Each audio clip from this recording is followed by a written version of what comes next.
Hey, it's David again at Bodyworks.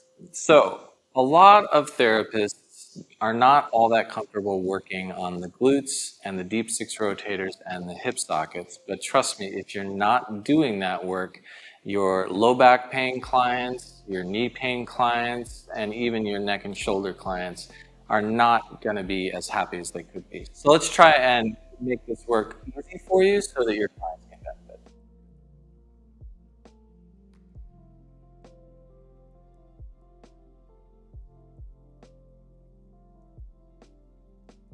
All right, so I'm going to go ahead and undrape. I've got Christopher here in prone. We've already undraped his pelvic crest. Now, in order to get more cleanly at the deep six, I'm going to do a slight diagonal drape. Christopher is wearing underwear. A lot of your clients are going to prefer to wear underwear, even though it might be easier to do this work without it sometimes. So I'm actually kind of happy to show it this way through the underwear, underneath it, because it is a skill that you're going to need, and it makes it. If you can get it with the underwear on, then it'll make it that much easier to do without it. All right.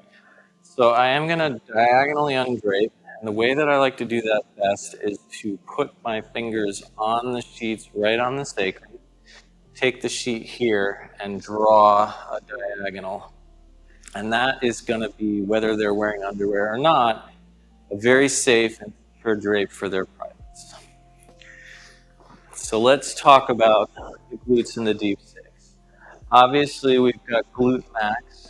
That starts with the pelvic crest, which runs roughly from here to the ASIS in front. And a lot of us think that the glutes stop at the gluteal fold, but that's actually just a ligament under the skin. The actual attachment for glute max is often way down here and at least halfway down the femur, a little lateral to the linea aspera. So glute max, easy enough. We can just grab the tissue. And again, for anything that's slightly sensitive, I like to start distal from that place in a less weird place for most clients. So like touching their middle back feels normal to them versus just coming in and touching glutes immediately. So I'll touch here first and I'll slide down. So here's his pelvic crest.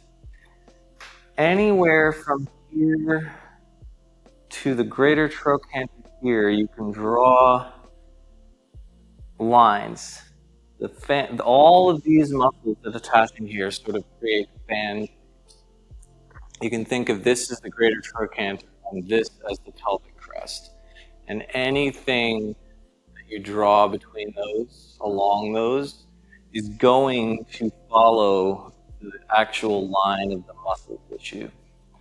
And so even with a client with underwear, I will just slide right underneath it, and we're basically drawing a fascial line directly from the pelvic crest to the greater trochanter. And anything that you do that connects that curve to that point is going to follow the actual fibers of the muscles. Direction, it will always be from pelvic crest to greater trochanter. And it doesn't necessarily matter in what order you do, but I do find that starting lateral is more comfortable for the client and working towards the sacrum. It just gets their brain more used to what's happening before I get towards their sacrum and their tailbone. And really all I'm doing, again, is picking any line between those 2 points and fascially drawing it.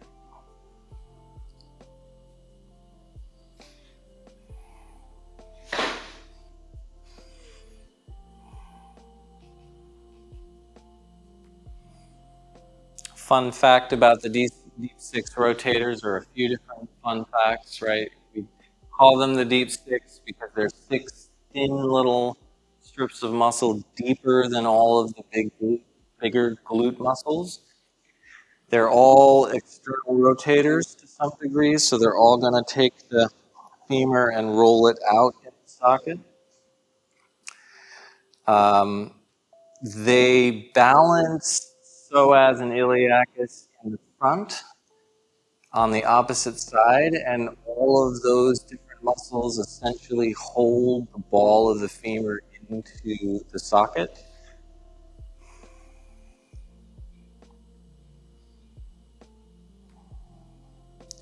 And last but not least, a major reason why, if you're not thinking about working on these muscles, Piriformis being one of the Deep Six Rotators, the sciatic nerve comes out of the lumbar, down underneath the glutes, and actually comes between piriformis and the muscle below it.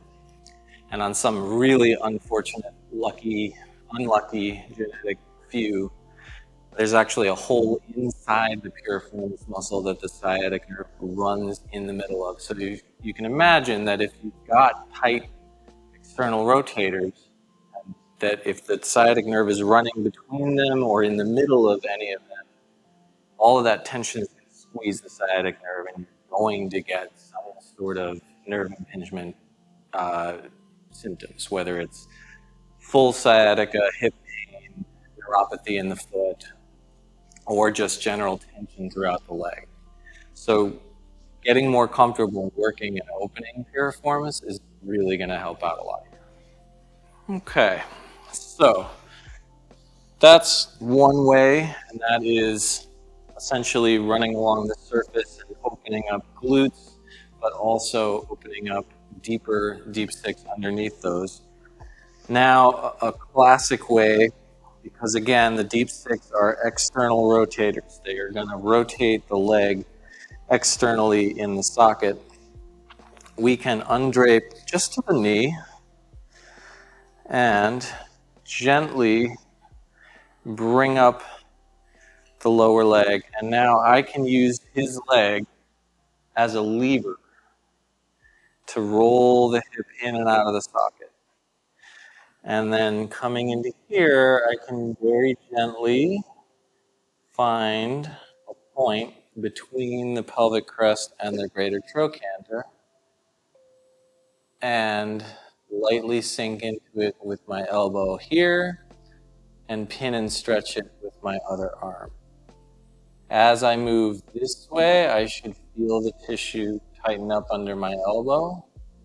And as I move laterally, my goal is that hopefully it makes it easier to move out.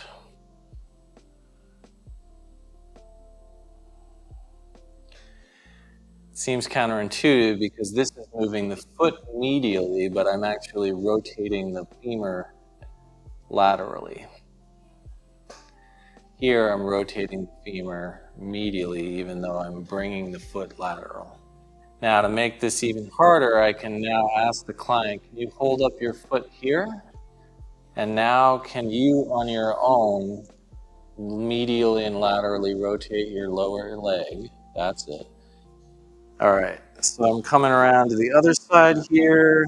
This side is the loose side on him. We sort of talked before shooting this and conjectured that maybe Christopher's got a partial labral tear.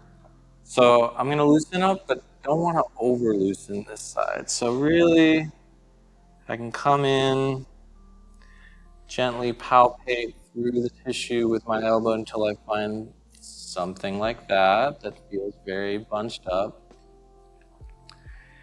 And I'm just going to gently internally and externally rotate his leg. And again, I could have him do that on his own on this side. I'm going to keep from going that intense for him. I could also let him have his legs straight and have him externally and internally rotate himself. So Christopher, why don't I have you do that? Let me just have you gently, yeah. And you should feel the tissue under your elbow tightening and loosening. All right, that's probably enough of that for you on this side. So the Deep Six, right? You've got the obturator, internus, and externus. You've got piriformis. At the very bottom of those, the sort of sixth of the Deep Six, is a muscle called Quadratus femoris, which is a square shape, thus Quadratus. Muscle that attaches the loop of the ischium of the pelvis right above the lesser trochanter to the femur. There is a really fabulous release from prone position coming up in here and laterally moving. I'm not going to show it on YouTube. It's fairly advanced. Again, we're poking around very close to genitals at that point, and not something I want to teach without being able to see what people are doing. But we do have a live class here in New York City, a 2-day pelvic realignment class in which we will show that technique and many, many others. If you're interested, check out the link in the description below. But these techniques on their own that we've shown so far can be highly valuable for your clients. Thanks so much. We hope you liked this video. Please hit the like button below and subscribe to our channel to get updates about any future videos we have. And we think that you'll really like this video here.